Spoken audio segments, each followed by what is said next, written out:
先生、皆さん、こんにちは。皆さん元気ですか？多分元気ですね。じゃあ、第25課勉強しましょう. Yuk kita belajar bab 25.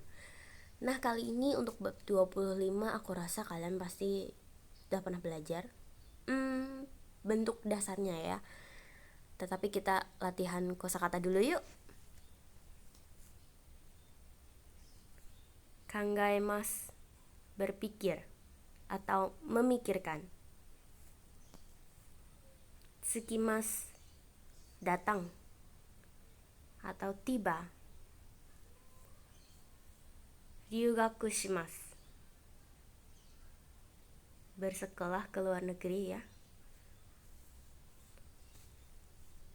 Inaka, kampung halaman atau bisa dikatakan desa. Taishikan, kedutaan besar.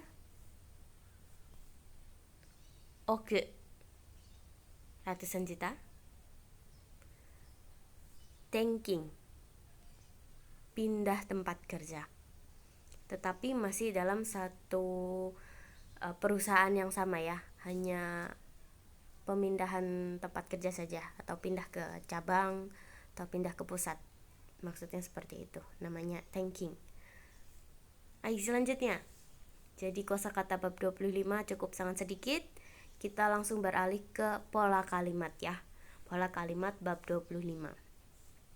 Nah, untuk bab 25 ini kita akan belajar tentang tara ya.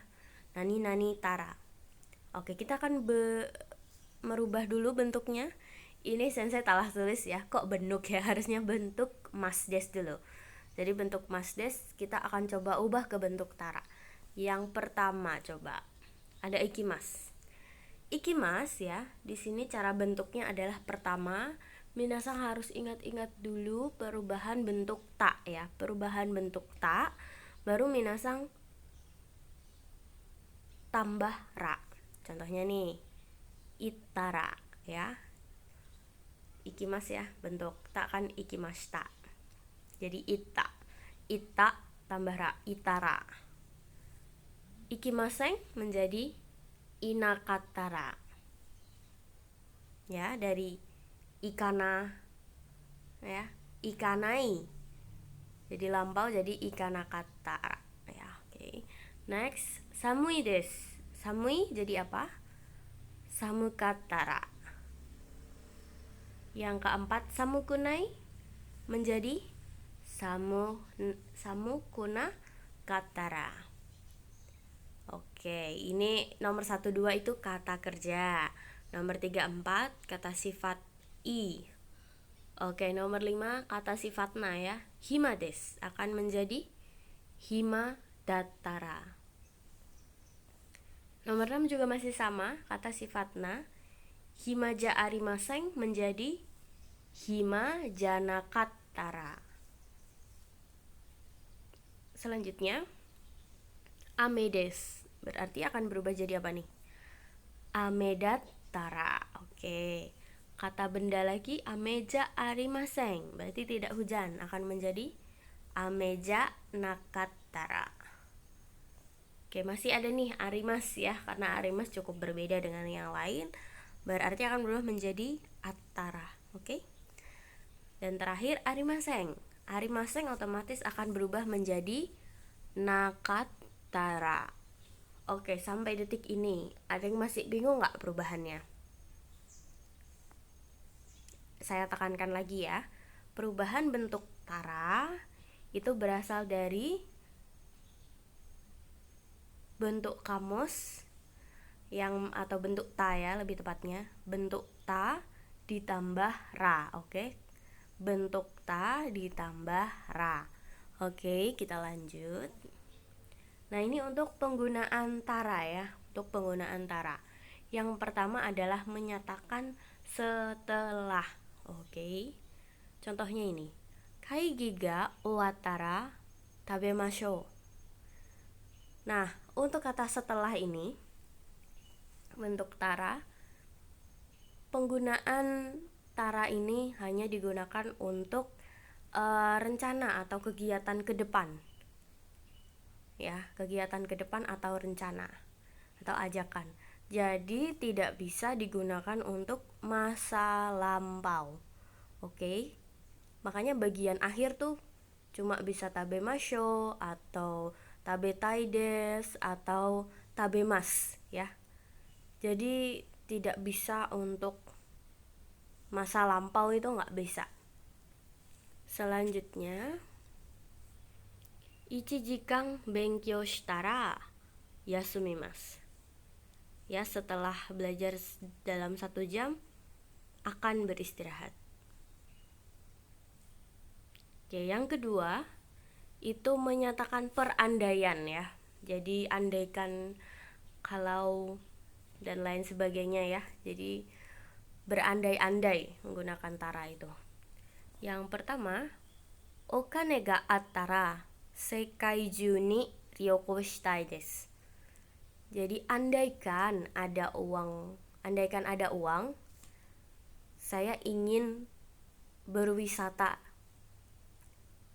di seluruh dunia. Sehingga di sini kalau dalam bahasa Indonesia taranya menjadi kalau ya. Dan karena diandaikan, otomatis kalian kasih perandai-andaian yang lain ya. Selanjutnya, yasukatara nih, apabila murah atau kalau murah. Sono kabang o kaimasu. Ya, mau membeli tas itu. Jadi kayak andaikan tas itu murah, aku bakal beli tas itu. Moshi yokattara ashita ikimasu. Ya, moshi itu artinya apabila. Jadi moshi selalu temenan sama bentuk tara ya. Moshi yokattara apabila baik ya, apabila baik atau kondisinya baik atau sesuatu yang bagus, besok berangkat gitu ya. Oke, kalau ada yang masih bingung, coba persiapkan pertanyaannya, silahkan tulis di kolom komentar atau langsung tanya sensei ya. Next, kita akan mempelajari temo ya. Untuk temo, perubahannya dari bentuk T ditambah mo, oke? Bentuk T ditambah mo. Yang pertama ke kata kerja dulu, ikimasu akan menjadi ite. Baru ditambah mo ya. Berarti akan menjadi itemo. Yang kedua, ikimaseng. Ikimaseng bentuk T berarti apa coba? Ikana kute ya. Ikana kute. Terus tambah mo. Ikanaku temo. Next, nomor 3, samui desu. Samui desu jadi bentuk T adalah samu kute ya, samu kute.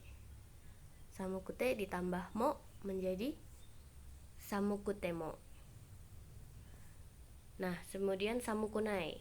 Oke, menjadi bentuk temo gimana nih? Samu kuna kute ditambah mo jadi samu kuna kutemo. Ya kan? Next, kita ke kata sifatna, ada hima desu. Kalau hima berarti jadi himade ya. Himade terus ditambah mo menjadi himademo. Kemudian himaja arimaseng. Berarti kan hima janai. Hima janai menjadi hima janakute tambah mo. Hima janakutemo. Selanjutnya kita ke nomor 7. Ini kata benda ya. Kata benda penggunaannya sama seperti kata sifat na. Otomatis ame demo. Kemudian ame ja arimaseng menjadi ame janaku temo. Nah, yang terakhir arimas.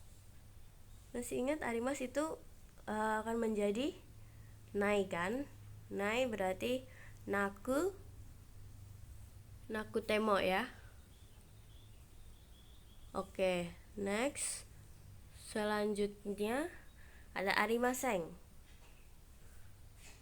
arimas akan menjadi atemo dan arimaseng menjadi nakutemo.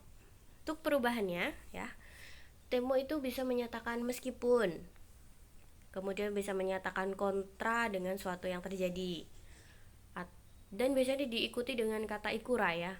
Jadi seberapapun gini-gini melakukan itu ya. Nanti ada contohnya deh. Nah, ini yang pertama, benkyou shite mo zenzen wakarimasen. Meskipun belajar, tetap sama sekali nggak paham. Ya kan kontra kan, harusnya kalau minasang belajar kan harusnya paham ya, mengerti gitu. Tetapi meskipun minasang belajar, tetap aja nggak paham. Ini maksudnya yang dikatakan dengan kontra dengan sesuatu yang terjadi. Kemudian kedua, ame demo gakko e ikimasu. Meskipun hujan, jadi tetap berangkat sekolah. Yang ketiga, samoku temo ice cream o tabetai desu. Meskipun dingin, tetap ingin makan ice cream. Yang keempat, ikura oboete mo sugu wasuremasu. Ya, seberapapun ku mengingat ya. Ikura tuh untuk berapapun gitu ya. Sebanyak apapun aku mengingat ya.